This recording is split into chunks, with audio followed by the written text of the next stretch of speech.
Good afternoon. This is the Torah on Parashat Pinchas.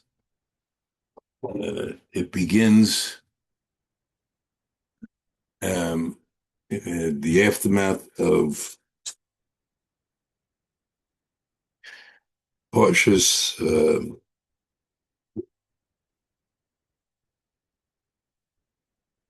Balak, when, at the suggestion of Balaam, the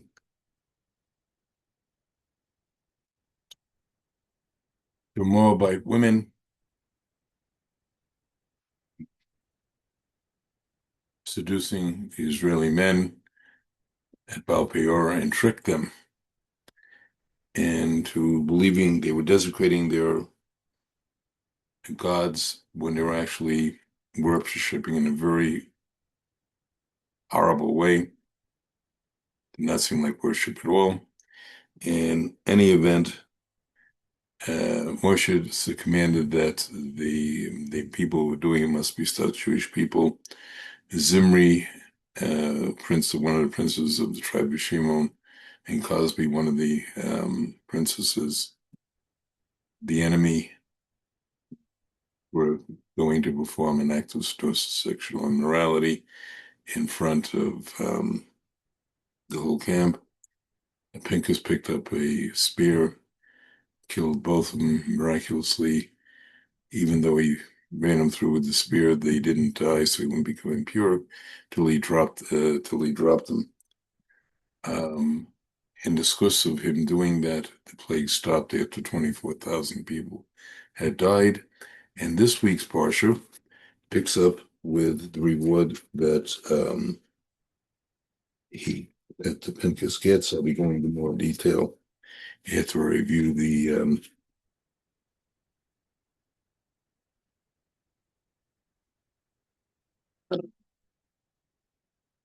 parsha. And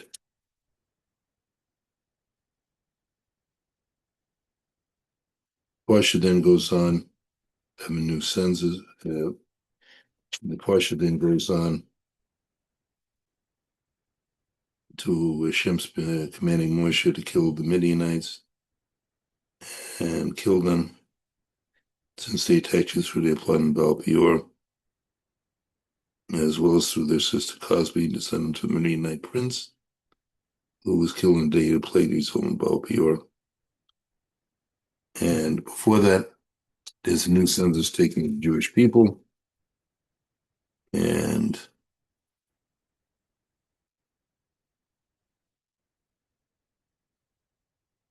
the Levium, which is separate because they did not inherit. And then there's a whole thing about inheritance of the land. Salafakad's five daughters approach and say, just father died from sin, nothing to do with the reward of Korach, but from a separate sin.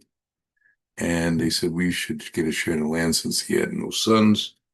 Hashem is asked, and he says the daughters speak well. And then there's a whole discussion of the laws of inheritance. And then Moshe asks who's the new leader is going to be since he's not going to for the Jews. Shem tells him it will be Yeshua. And then most of the rest of the parsha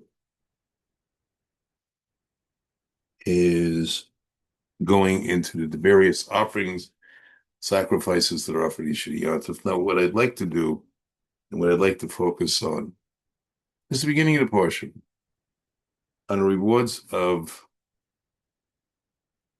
Pinchas. And it says at the beginning, seems fairly straightforward, but there's a lot more to it.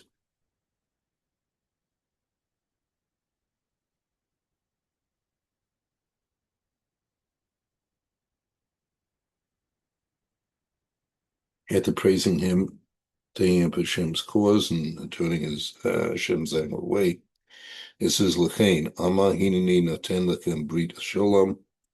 I'm going to give you the brit of shalom, peace. I saw it lo l'zara, into Yuecha brit kohanim, kohanat, la'olam taket, Asher Elokei v'Yikaper al Bnei Israel. It's given him because he zealously took up Hashem's cause, made atonement for the Jewish people. And then it goes on to name who the two people were, Zimri and Cosby. Now, why first, on a basic level, why did Hashem have to give him the kohuna, be a priest? Because it only went through the children of Aaron's sons, and this was already too late.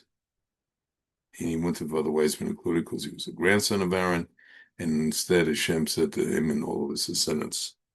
Now, he was also blessed with shalom. On a basic level, it means he would have peace. Nobody would carry out, especially tribe of Shimon, acts of retribution.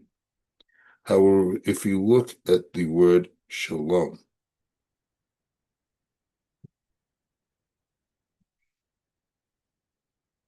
the vav is split. Now, there's a number of explanations of given why the vav is split, but I'd like to suggest one here.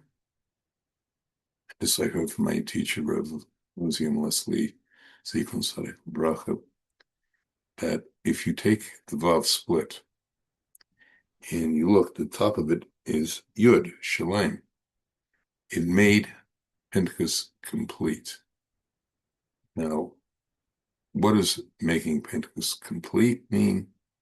In other words, we're all made up of spiritual earth, air, fire, and water. And they're out of balance because of the sin of Adam and Chava. And eventually, even the most righteous will die.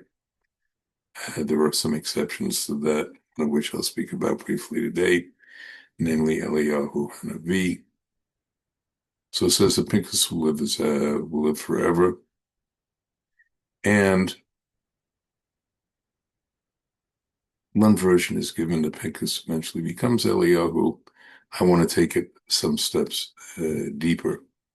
Now, I'd like you to visualize the scene. The whole tribe of Shimon, tens of thousands of Shimonites, one Pinchas, and he's going to kill their leader, which he does. Now, on a deeper level, I'm going to give you additional explanation.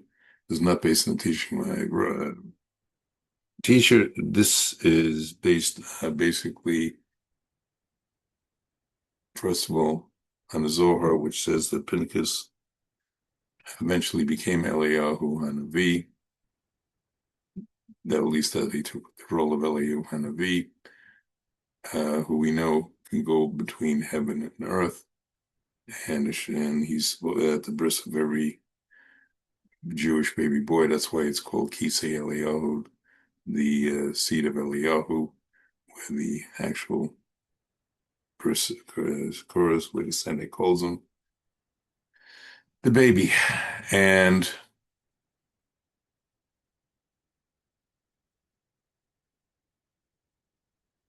the story of Pinchas is somewhat complex. Now, he was facing this whole enemy, and he became frightened, and his neshama started to leave the body. Who came to help him? Two other neshamas, Nadav and Abihu, even though they died for offering a strange fire, they were still present in the camp as neshamas and souls, even though their physical bodies weren't there. Now, I'd like to give some explanation. I've already spoken about this in Rosh Hashemini, but Nadav and Abihu, who were they? Where did they originate from?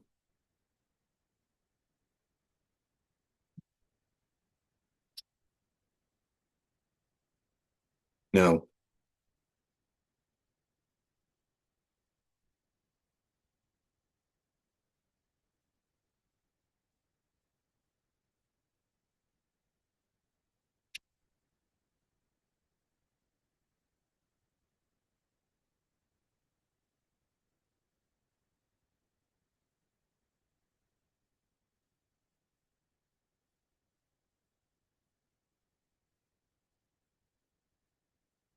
No, not of.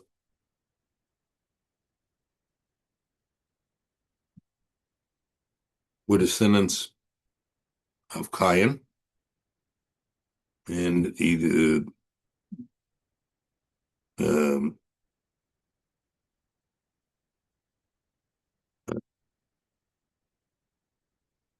through and Marisha originally to Cain, and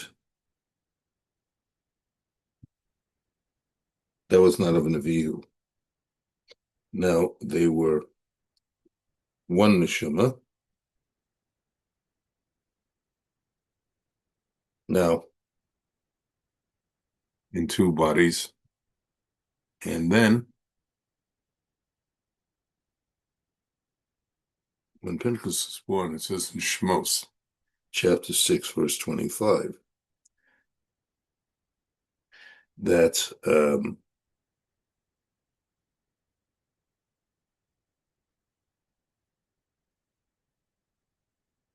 and that Elazar ben Aaron lakach lo banot potiel banot potiel lo leisha and talad lo et Pinchas. Now, who was this? It's very interesting. It says, I'll translate it, that Elazar, the son of Aaron, took a daughter of Potiel for a wife, and Pinchas was born. Now, who was Potiel? He was Yosef. Who, and why would he be such a righteous individual? He was not, he was controlled his Yitzhara, was not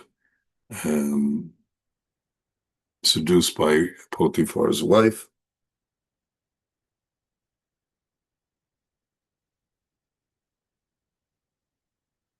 And who was the other source, sole spore of Pinchas?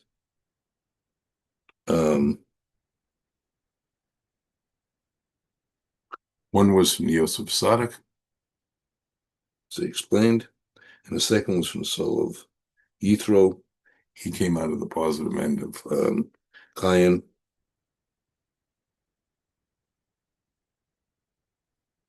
And not only was it his name, but they called these combination of these two soul sparks Pinchas.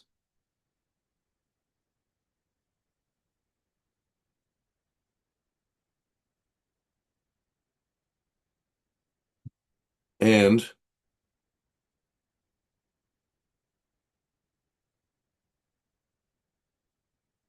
that's what happened. Now, when it got to the actual incident with Zimri and Cosby, the shows of Nadav and Abihu came to him.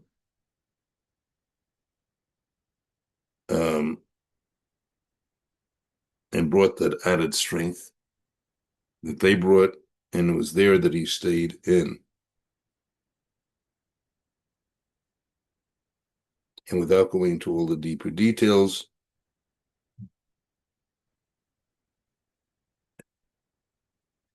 he had them as Iborim, and Ibor is in the Shem that comes to help, and it certainly helped him in this case. And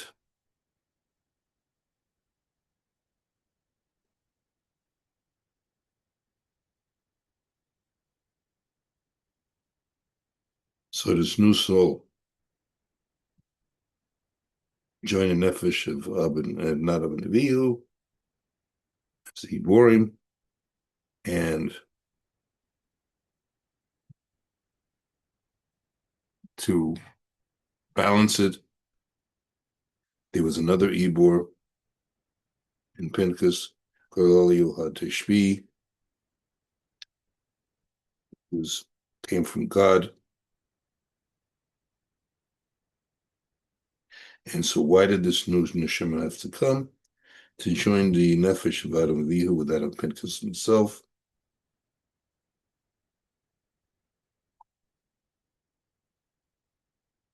So we needed those, though. Not Adam Avihu is considered one neshama. So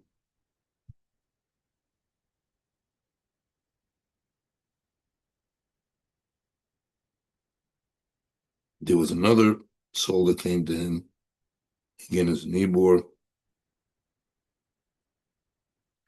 called Eliyahu, that came from the root of Benjamin.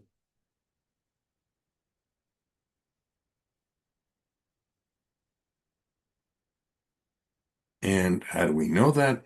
Eliyahu says himself, I came from the children of Rachel, was the children of Rachel. Benjamin was one of them. So now we've got 4 levels of neshamas.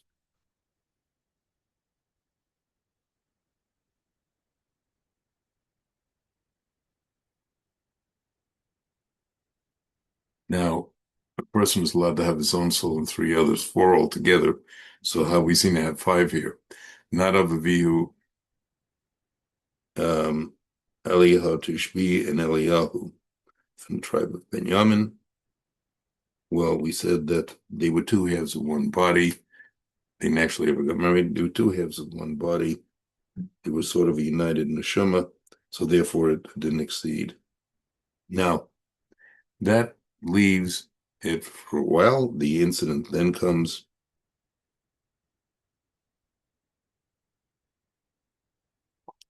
It was a famous incident of the daughter of Yeftach Ladi,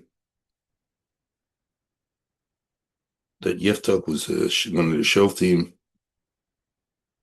and he made a vow when he came back that the first one who greets me, I'll offer was a burnt offering. It turns out to be his daughter. He obviously didn't offer us a burnt offering.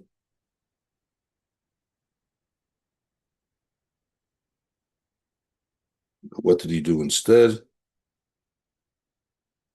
He refused to go because he looked at it this way. Eliyahu could have permitted his vow, excuse him, so he wouldn't have done it. And they were both refused to go. One said the judge should come to the prophet, and the other way around. And anyway,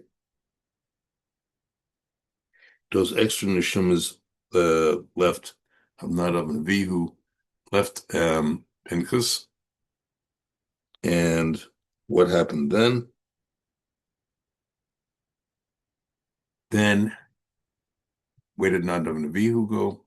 They are Iborim, those souls. They entered into Shmuel and Avi.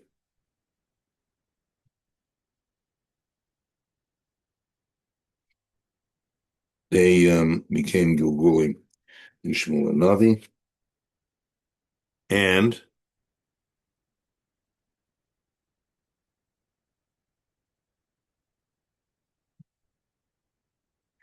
so when the Hashem's presence and Ibor not only removed from him at the time of Yittach, so what did he have? He only had the root of Yosef alone, because the Ibor of Nadav and Avihu went to Shmuel. Also, the spark of from Yisro also disappeared.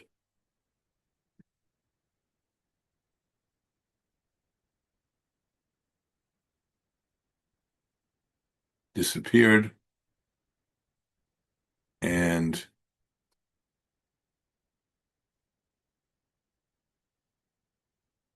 what happened then?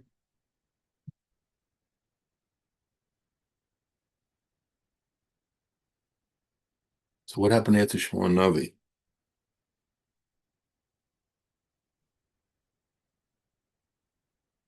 His name was changed from Pinchas, and he was called Eliyahu Tishbi. Why? Because Nadav and Avihu still had to be rectified in him. After that,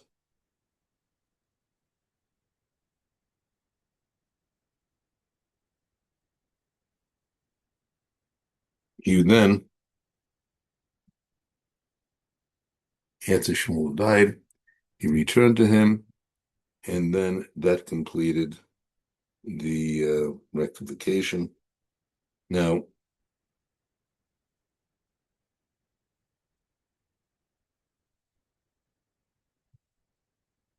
it was a very interesting thing.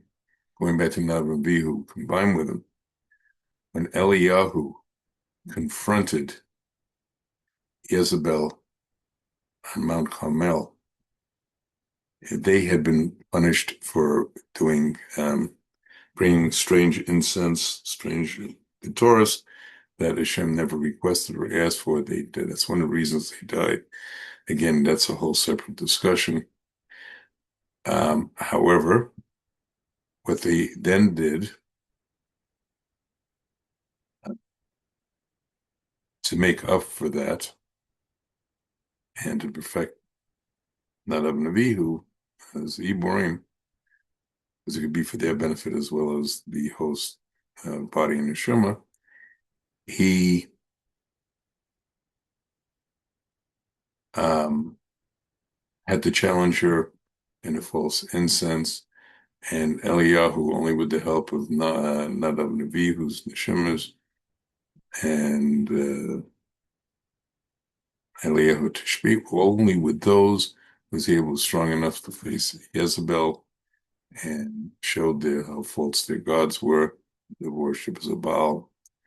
And what I'd like to say from this, a lot of our history, both on the partial level and spiritual level, is extremely intertwined and complex. And as we see events in any era unfolding, that includes our era, Hashem's ways are all working for our benefit, even if we can't always understand how. And I want to wish everybody a good Shabbos and Shabbat Shalom. Parashat Pinchas this year is one of the first, the three parshas before Tisha B'Av in 3 weeks. And even though things are challenging, we should have full faith and strength that Hashem is with us, be with us even the 3 weeks and the 9 days in Tisha B'Av. Good Shabbos and Shabbat Shalom.